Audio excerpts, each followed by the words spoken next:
paz do Senhor a todos. Hoje estamos aqui com a irmã Diana. A paz do Senhor. E hoje é o segundo episódio do quadro O Meu Passado Não Me Pertence Mais.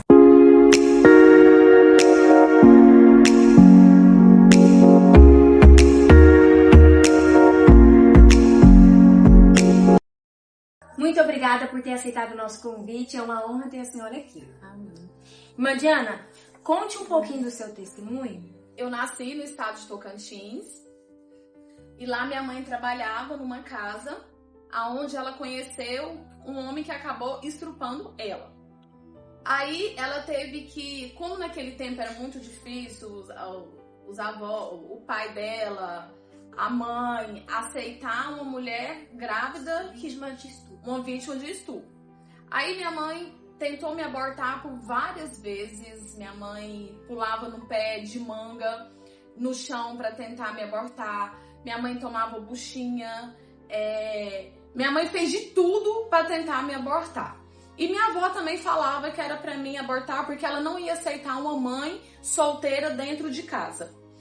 E quando minha mãe foi ganhar neném, como ela não conseguiu me abortar, minha mãe deu começo de eclâmpsia. E os médicos falaram para minha avó: a senhora tem duas opções. Ou a senhora quer que eu salve a sua filha, ou a sua neta vai morrer. Eu só posso salvar uma. Mas é onde, Sara, eu vejo Deus na minha vida, já escrevendo a minha história. Que, não sei, foi Deus que fez e Deus permitiu eu e minha mãe viver. Então a senhora nasceu vítima de um estupro. Isso. Fruto de um estupro. Isso. Aí, quando eu tinha um mês já de nascido, minha avó não aceitava, né? Eu em casa, a gente veio pra Goiânia. E ali minha mãe tinha que trabalhar e não tinha com quem me deixasse. E nesse tempo minha mãe me deixava com a minha tia, comprava leite pra mim, tudo. Só que a minha tia, em vez de dar o leite pra mim, às vezes dava pro cachorrinho dela. E às vezes eu chorava muito, muito, muito com fome. E chegou um dia da minha mãe, trabalhava perto, né, da casa. E minha mãe escutou eu chorar muito e foi lá. Na hora que a minha mãe chegou lá, minha tia me dava uma madeira, não com açúcar, mas sim com sal. E foi muito difícil a minha infância, passei fome.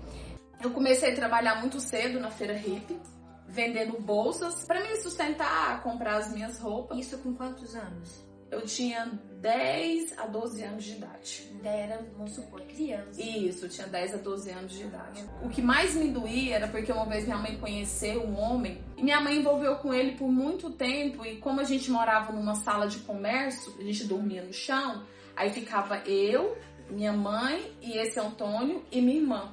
E por diversas vezes de madrugada eu pegava ele passando a mão em mim, passando a mão nas minhas pernas. Isso. Aí ali começou a gerar uma revolta dentro de mim. Aí eu começava a ficar custosa mesmo, com 13, 14, 15 anos. A minha adolescência eu fui muito custosa, muito mesmo, porque eu criei uma revolta dentro de mim a respeito disso. De chegar um dia de eu falar pra minha mãe assim: mãe, a senhora tem que escolher entre eu ou o Antônio, porque senão eu vou sair de casa. E eu me lembro muito bem que nesse dia, foi um dia mais ou menos umas 4 horas da tarde, minha mãe olhou pra mim e falou assim: eu escolho o Antônio. E ele escrevia cartas pra mim falando que tava afim de mim, que queria ficar comigo.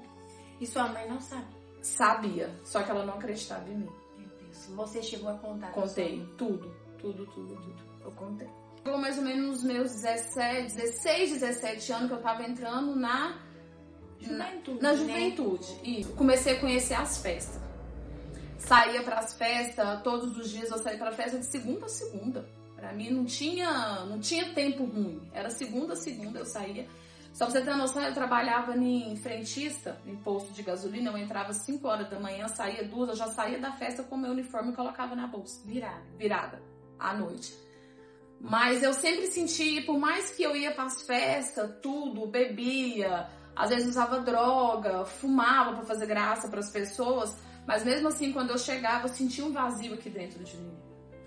tristeza. A tristeza batia aqui dentro de mim, porque faltava algo aqui dentro de mim. Infelizmente, você foi fruto de um estupro. Isso. E depois você tentou contato com o seu pai? Sim, tentei contato com ele, fui lá no Tocantins, falei pra ele que eu era filha, minha mãe também apoiou, falando que verdade que eu era filha dele, mas por ele ter uma condição financeira boa, ele não quis me aceitar como filha. Então, Diana, você cresceu sem a sua figura paterna. Isso. O que a senhora poderia dar de conselho, às vezes, para meninas, mulheres que têm essa ausência paterna? Eu, Diana, quando eu fui atrás do meu pai, eu fui atrás deles não por dinheiro, eu fui atrás dele porque eu queria ter um pai. Não lembro de ter aquele abraço de pai. Foi aonde que eu comecei a enxergar que as minhas angústias, as minhas tristezas de querer ter um pai, eu comecei a entender que aquele lá do céu era o meu pai de verdade. Só aquele pai lá em cima que pôde completar a angústia e a tristeza que estava no meu coração. Não pensa que você não é ninguém, que você não tem um pai, que você vai pegar isso como trauma, não. Pega tudo isso como experiência. Porque Deus, Ele tem essa proposta, olha, tô aqui por você, eu quero ser seu pai, eu quero preencher o seu vazio, eu quero te entregar tudo que te faltou na infância. Só que nós temos a opção de aceitar ou não, porque Deus nos deu o livre-arbítrio. Aceite você ter Deus como seu pai, porque eu tenho certeza que não existe nada melhor do que isso. Ela conheceu o Flávio com 18 anos e teve essa questão das drogas, essa coisa difícil. Isso. E aí vocês moravam em Goiânia e agora vocês foram para Anápolis. Como que foi? Foi assim, a gente já tinha o Flávio e a Isadora, eles eram pequenos. A gente foi morar numa casa aonde a Pet morava no fundo e a Vanessa morava na frente e eu morava no meio delas. Que são irmãs da nossa igreja, pra vocês entenderem. Isso, Aí ali elas me evangelizaram, quis me trazer pra igreja, que foi a Pet e a Vanessa que me apresentou Jesus. Mas veio eu primeiro, o Flávio não veio. Aí a irmã Tiana veio pra nossa igreja, né, a Regional Formosa, aceitou a Jesus. Isso. Aí foi aonde eu comecei a pagar o preço pelo Flávio.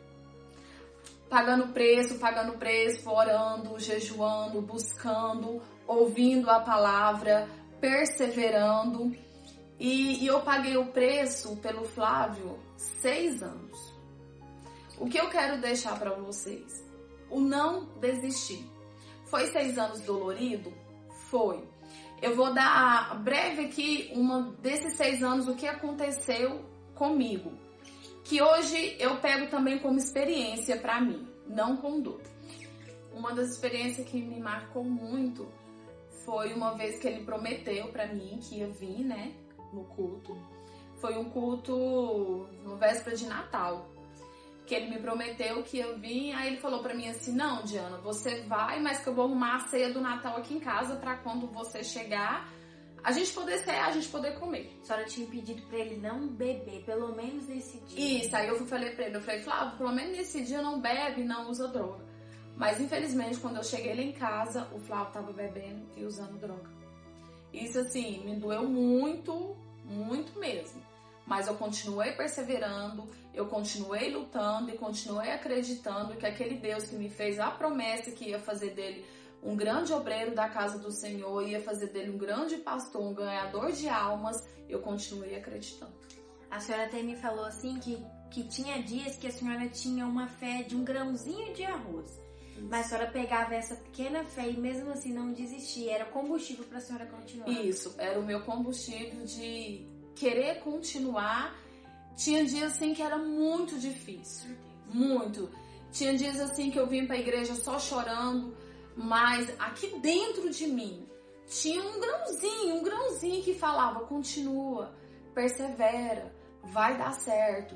E quando foi um grande dia, realmente, Deus cumpriu as promessas dele na minha vida. E ele veio, aceitou Jesus, começou a ir pro monte junto com os guerreiros de oração. Deus foi mudando, Deus foi transformando, mas não pense, irmãos, que foi 1000 maravilhas, não. É aí que o diabo se levanta mesmo, é aí que a gente tem que vigiar mesmo e continuar perseverando. E aí, graças a Deus, ele depois foi um obreiro da casa do Senhor. Logo ele já virou obreiro aqui da casa do Senhor, fazendo a obra mesmo com todo o amor, com todo o carinho. Mas, infelizmente, ele não soube guardar o coração. Ele não entendeu a doutrina e o que Deus tinha para ele. Aí, infelizmente, o Flávio teve uma queda. E nessa queda foi 3 anos, mais 3 anos de luta e dor, que dor, porque o preço era maior. Porque ele já conhecia a palavra.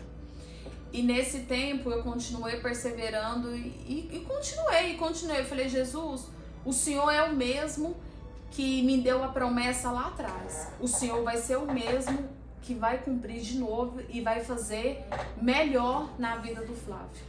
E a senhora fala que nesse meio tempo, desses 3 anos de processo, Flávio, ele tentou 2 suicídios. Ele tentou 2 suicídios, porque ele mesmo achava que para ele não tinha volta mais. Que não tinha jeito mais, mas eu continuei perseverando, acreditando. E um ponto, Sara, que eu quero deixar aqui, Deus colocou no meu coração de eu olhar para o Flávio nesses 3 anos várias vezes, não como um esposo mais. Porque às vezes olhar ele como esposo geraria traumas e ia querer desistir. Às vezes eu queria separar, o diabo plantava isso muito na minha cabeça. Vai separar, não tem jeito mais, que vida é essa que você tá vivendo? E Deus uma vez falou comigo assim, eu falei pra Deus assim, Jesus, eu não tô dando conta mais. Eu tô sem forças, minhas forças estão acabando, eu não suporto isso mais. E Jesus, um dia eu lavando vasilha, Deus falou no meu ouvido assim, ele ainda está respirando. Tem solução para ele sim. Uma estratégia que eu quero deixar para vocês, mulheres. Canta, louvam, que tudo passa. É aonde que me sustentava.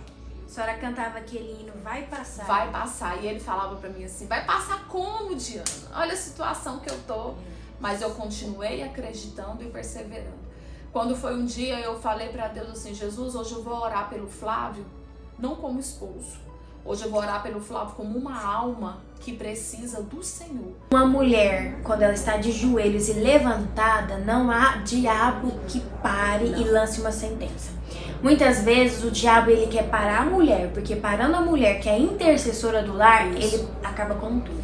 Isso. Mesmo num caos, no meio de um furacão, ela se manteve de pé. Eu nunca vi a irmã Diana não adorando no culto. Todo culto eu vi a irmã Diana levantando a mão, adorando, glorificando, nunca vi ela emburrada de cara feia. E ela tinha todos os motivos de não adorar, mas eu nunca vi ela não adorando. Porque um adorador constrange o coração de Jesus. E depois de 3 anos, houve a vitória. Houve a vitória. Logo que ele veio, passou pouco tempo de novo, acho que não foi 6 meses, 5 meses. Passou, deu o diaconato para ele de volta. E estamos aí, eu vi Deus, por isso assim que eu falei, Jesus, como que o Senhor tira um que tá lá no chão, que ao olhar da gente humana, a gente pensa que não tem mais jeito. Acabou.